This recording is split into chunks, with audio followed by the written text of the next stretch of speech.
आप इस प्रदेश में युवाओं के बीच में आपने जो चिंगारी जो पैदा की है वो कहीं ना कहीं बम बन के अगर उभर गया तो ईट सीट बजाने का काम उपनल कर्मचारी करेगा। अगर राम कंडवाल जी अभी भी मौका है, अगर आपको राजनीति करनी है तो आप कोई राजनीतिक दल ज्वाइन कर लीजिए। प्रदेश में देवभूमि में आप किस तरह का वातावरण पैदा करना चाह रहे हैं? आप अपने को बेरोजगार का मसीहा समझ रहे हैं? दोस्तों नमस्कार। प्रदेश में एक और बेरोजगार संघ सड़कों पर और वहीं दूसरी ओर उपनल कर्मचारी समान कार्य के लिए समान वेतन और नियमितीकरण की मांग कर रहे हैं। हमारे साथ अध्यक्ष विनोद गोदियाल जी जुड़े हैं। एक सीधी बात विनोद गोदियाल जी जिस करते हैं कि चलिए अब सड़क पर उतरने की बात हो गई है, तो उत्तराखंड में बेरोजगार संघ सड़कों पर उतरा है और उनका कहना है कि प्रदेश में तमाम आउटसोर्स की भर्तियां बंद होनी चाहिए। नियमितीकरण को लेकर उनके अंदर आक्रोश। उनका कहना है कि यदि नियमितीकरण होता है तो उन बच्चों का क्या होगा जो देहरादून में रहकर लाइब्रेरी में घंटों पढ़ाई कर रहे हैं, उनका भविष्य का क्या होगा? क्या कुछ कहना चाहेंगे? देखिए, मैं अब आपने क्वेश्चन कर दिया है, क्वेश्चन वाजिब है सर, सड़कों पर बैठे हो, क्वेश्चन वाजिब है। मैं आपके चैनल के माध्यम से अगर कहीं ना कहीं राम कंडवाल जी इस बात को, मेरी बात को सुन रहे होंगे तो मेरे बड़े भाई के नाते उनको एक सजेस्ट है कि आप इस प्रदेश में देवभूमि में आप किस तरह का वातावरण पैदा करना चाह रहे हैं? आप अपने को बेरोजगार का मसीहा समझ रहे हैं तो आप उपनल के बीच आने की आपकी कोशिश नहीं होनी चाहिए। आप इस प्रदेश में युवाओं के बीच में आपने जो चिंगारी जो पैदा की है वो कहीं ना कहीं बम बन के अगर उभर गया तो ईट सीट बजाने का काम उपनल कर्मचारी करेगा। अगर राम कंडवाल जी अभी भी मौका है, अगर आपको राजनीति करनी है तो आप कोई राजनीतिक दल ज्वाइन कर लीजिए। आप उपनल के बीच में ना आइए, आप बेरोजगारों को बकराने का काम न कीजिए। आपने कहीं चुनाव लड़ना है तो आप राजनीतिक पार्टी जरूर ज्वाइन कीजिए। उपनल का ये क्या बनाना चाह रहे हैं आप इस देवभूमि को? भाई लड़ाना चाह रहे हैं आप? नेपाल बनाना चाह रहे हैं आप इस प्रदेश को, इस देवभूमि को? आज तक कहां थे आप? आज आपको याद आती है कि नहीं साहब ये कोर्ट से उससे जीत के नहीं आए, मतलब राज्य सरकार ने ठोस पैरवी नहीं की है। अभी तुम इतने अधिवक्ता थे, इतने महान ज्ञाता थे, तो आज तक कहां थे तुम? आज ही तुम्हें कैसी याद आ रही कि हम अपना नियमितीकरण नहीं होना चाहिए, समान कार्य समान वेतन नहीं होना चाहिए? जब हम 18 साल 12 साल जिन जिनको हो गए, 19 साल 20 साल जिन जिनको हुए, वो भी एक जमाने में, मैं 20 साल हो गए तो 20 साल पहले मैं भी बेरोजगार था, मैं भी युवा था, मेरा भी राइट बनता था। आप क्या चाहते हैं कि एक को रोजगार मिले और जिसको रोजगार मिला है उसको बेरोजगार करने का आप काम कर रहे हैं? क्या करना चाह रहे हैं आप इस प्रदेश में? भाई आपको राजनीति करनी है, आप राजनीतिक पार्टी ज्वाइन कीजिए। मेरे राम कंडवाल भाई से अभी भी निवेदन है, कहीं ऐसा ना हो कि इस प्रदेश में तुम्हारे कारण आगजनी न हो जाए और ईट सीट बजाने का 22,000 कर्मचारी का रोड पर उतर गया तो क्या हाल होगा? अगला धरना तुम्हारा घर पे लगेगा और मैं खुद लगाऊंगा उस धरने को। अभी समझ जाइए आप राजनीति करना छोड़ दीजिए। राम कंडवाल भाई, ये उपनल के बीच में आने का आप जो सपना देख रहे हैं ना, इसको बंद कीजिए आप। सर वो तो कहते हैं कि हम राजनीति नहीं करते हैं, बेरोजगारों की लड़ाई लड़ रहे हैं और ये लड़ाई वे लड़ते रहेंगे। उनका कहना है कि यदि बेरोजगार युवा, उसके लिए पद ही सृजित नहीं होंगे और जो सृजित पद हैं उस पर जो है नियमितीकरण कर दिया जाएगा, जो आने वाले पद हैं, तो किस प्रकार से जो है वो नए पद आ पाएंगे? राम भाई, इस चीज की लड़ाई आपको सरकार से होनी चाहिए थी। ये लड़ाई हमसे नहीं होनी चाहिए उपनल कर्मचारी से। मैंने तो शुरू से भी राज्य सरकार से मांग की थी कि जिस पदों पर 22,000 कर्मचारी कार्यरत है उन पदों को फ्रीज किया जाए, निसंवर्गीय पद घोषित किया जाए ताकि हमारे जो बेरोजगार हैं उनको दिक्कत ना हो। अब मैं एक चीज आपसे पूछना चाह रहा हूं, क्या आज जब से उपनल कर्मचारी यहां तैनात है, क्या प्रदेश में वैकेंसी नहीं हो रही? क्या भर्तियां नहीं हो रही? क्या कैसे हो रही? आप खाली राजनीति कर रहे हैं। उनका ये कहना है कि सर 22,000 उपनल कर्मचारी यदि नियमित हो गए तो फिर कहां से रोजगार के दरवाजे खुलेंगे, कहां से नियमित भर्तियां होंगी? इतने पद जो है साजन को सृजित करने में जो है काफी लंबा समय लग जाएगा, उनका ये कहना है। आप सुलटी लड़ाई लड़ो ना, आप सरकार से ये लड़ाई लड़ो कि 22,000 कर्मचारियों को इतर रखते हुए जो बेरोजगार हमारे, अगर आज उनके हितैषी बनते हैं तो आप सरकार से मांग कीजिए ना कि उनको स्ट्रक्चर फ्रेम कराएं। आप हमारे बीच में क्यों आने की कोशिश कर रहे हैं? भाई हमने 20 साल दे दिए, 22 साल दे दिए, किसी ने 25 साल दे दिए विभाग को। अब आप कह रहे हैं साहब इनको समान का समान वेतन मिले, नियमितीकरण न हो। ये कहां की सोच है भाई आपकी? कहां की राजनीति? आज तक थे कहां राम कंडवाल? तुम थे कहां आज तक? आज तुम उपनल कर्मचारियों को, जब हमारे भविष्य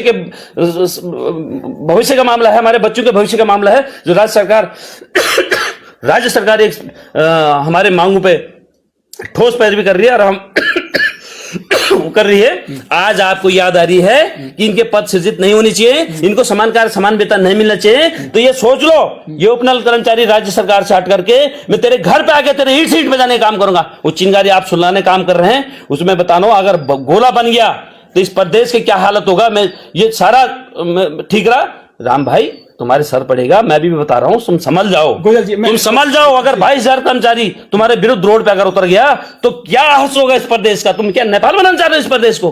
किस तरह की राजनीति कर रहे हो? आज तक थे कहां तुम? अगर तुम बेरोजगारी बच्चों के हितैषी थे, तुम थे कहां आज तक? जब हम माननीय न्यायालय से जीत के आए, माननीय हाईकोर्ट से जीत के आ रखे, माननीय सुप्रीम कोर्ट से जीत के आ रखे हैं, आज सरकार कंटेम्प्ट पे है, रिव्यू पिटीशन सरकार की राज्य सरकार खारिज होगी, आज तुम थे कहां? अगर तुम अपने आप को इतना सुप्रियर समझते हो, इतना अधिवक्ता समझते हो, तो आपको उत्तराखंड जो राज्य सरकार के अधिवक्ता के पैनल था उसमें शामिल होना चाहिए था आपको। राम भाई, आप समझ जाओ, अभी भी आप ये नौटंकी करना बंद कर दो। कहीं मैंने एक इशारा कर दिया ना तो क्या होगा इस प्रदेश का?